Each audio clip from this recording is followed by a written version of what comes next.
Қайырлы күн, құрметті студенттер. Сіздермен бірге ары қарай дәріс слайдымызды жалғастырамыз.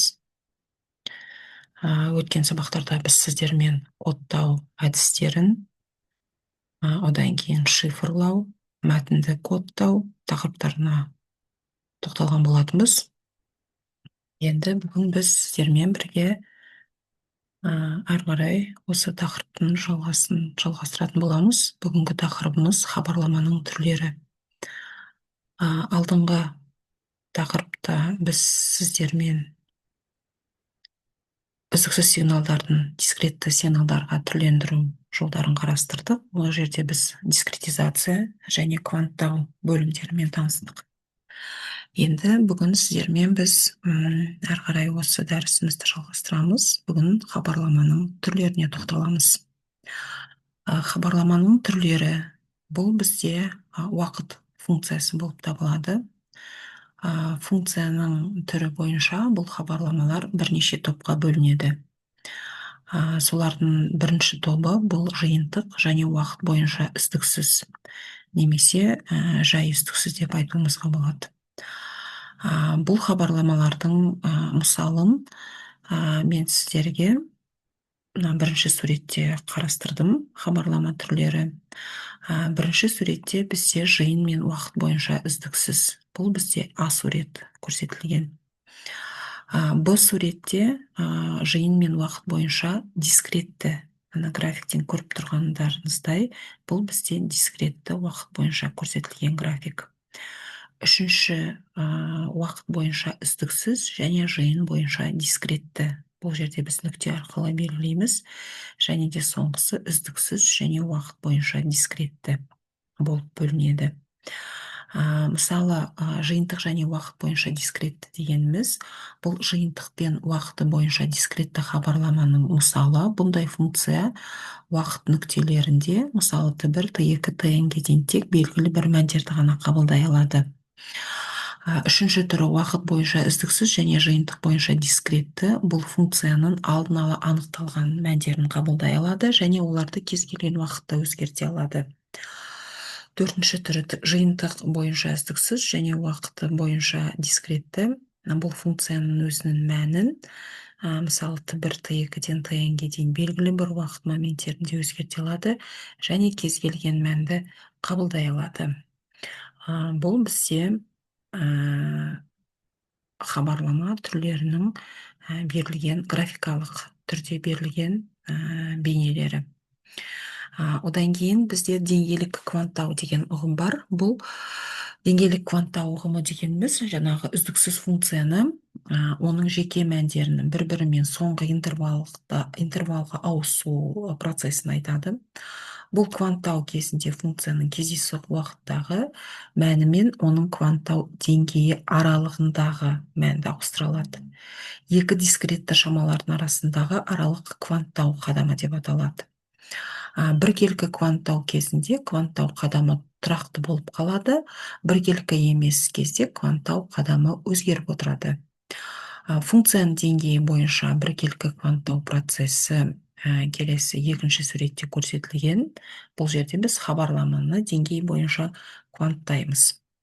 Тұрақты қадаммен квантталады және кванттау қателігімен көрсетіледі. Бұл жерде ордината осі бойынша квантталған алдын ала таңдалған қадамның шамасы кейінге қалдырылады және кванттау деңгейлері білдіретін уақыт осіне параллель сызықтар салынады. Бір деңгейден екінші деңгейге дейін ауысу функциясының мәні квантталады. Солардың аралығының ортасында болған кезде пайда болады. Бұл кванттаудың абсолютті қателігі деп аталады. Егер де x, k, y болып табылатын болса, ең үлкен болып шығады. Кванттау процесі төмендегідей жүзеге асырылады. Мысалы, кванттау аралықтары 2-ге бөлінеді. Және кванттық функциямен қиылысқанға дейінгі нүктелі көлденең сызықтармен салынады. Бұлар жаңағы біздің графикта мына жерде көрсетілгендей А, Б, В, Г, Д, Ж деп белгіленетін қиылысу нүктелерімен көрсетілген. Дискреттеу әдістері. Мысалы, дискреттеу әдістері бұлар егер үздіксіз функцияның және жеке мәндердің алмастыруы белгілі бір уақытта жасалса, онда бұл процесс кванттау немесе дискреттеу деп аталады. Дискреттеу әдісін құру үшін кез келген үлгілерді таңдау критерийін тұжырымдау, олар арқылы бастапқы сигналды қалпына келтіру процедурасын орнату және пайда болатын қатені анықтау қажет. Бұл есептерді шешу дискреттелетін сигналдың белгілі бір математикалық моделін таңдау негізінде ғана мүмкін бола алады. Біркелкі дискреттеу кезінде қадам шамасын анықтау мәселесінде бірнеше тәсілдер болады. Олар ең алдымен жаңағы сигналдың динамикалық қасиеттерін қандай да бір параметр арқылы сигналды сипатталады. Теориялық зерттеулер кезде бұл жаңағы ең кең тараған квазистиралық кездейсоқ процесі деп атаймыз. Бұл кездейсоқ процесс түрінде сигналдың модель оның орындалуына спектрі бар функция болып табылады. Бұл жағдайда дискреттеу қадамының мөлшері жаңағы спектрдің ең жоғарғы жиіліктегі байланысы болады. Бұлар үлгілердің жаңағы таңдаудың критериясын әдетте жаңағындай параметрлердің несі бойынша, қадамы бойынша жиілік деп аталады. Біркелкі дискреттеу кезінде қадам сигналдың динамикалық сипаттамаларының максималды мәндеріне сүйене отырып таңдалады. Содан кейін іріктеу интервалының көптеген бөліктерінде мұнда сигналдың лездік мәндері өзгермеуі мүмкін. Бұл үлгілердің артықтылығына келеді.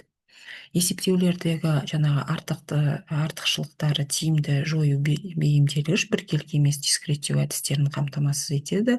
Бұл жағдайда жаңағы іріктеу қадамдарының ұзақты сигналды іске асыру параметрлерімен жұмыс жасайды. Үлгілер жаңағы образцовый дейміз, таңдалған қалпына келтіру қателігі арқылы осы жерде критерий рөлін атқарады және белгілі бір мәнге жеткенде ғана жүзеге асырылады. Кванттау қадамын көбінесе Котельников теоремасы арқылы анықтауға болады. Оның анықтамасы егерде спектр жиілігімен шектелген кез келген үздіксіз функцияның уақыт аралығындағы алынған дискретті мәндермен толығымен қалпына келтіруге болады деген теоремасы бар. Котельников теоремасы бойынша сандық функцияның қалпына келтіру арқылы біз кейінгі барлық дискретті нүктелерді білуіміз қажет. Кейбір нүктелер белгілі бір ақпаратты берудің кешігуіне мүмкіндік беретін болса, автоматты басқару жүйелерінің көпшілігі нақты уақыт режимінде жұмыс жасайды, кешіктіруге жол бермейді. Мұндай жүйелерде интерполяциялық қолдану қажет. Сызықтық интерполяция кезінде кем дегенде бір нүкте алдын ала білуіміз керек. Бұл кванттау қадамына тең уақытты кешіктіруге әкеледі. Осымен біздің бүгінгі тақырыбымыз тәмам.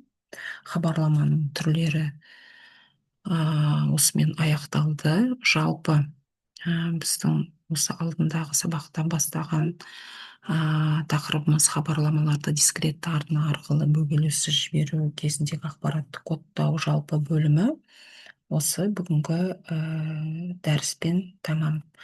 Слайдтың соңында сіздерге арналған студенттің өздік жұмысы берілген. Осы өздік жұмыс арқылы бақылау сұрақтарына жауап берулеріңізге болады.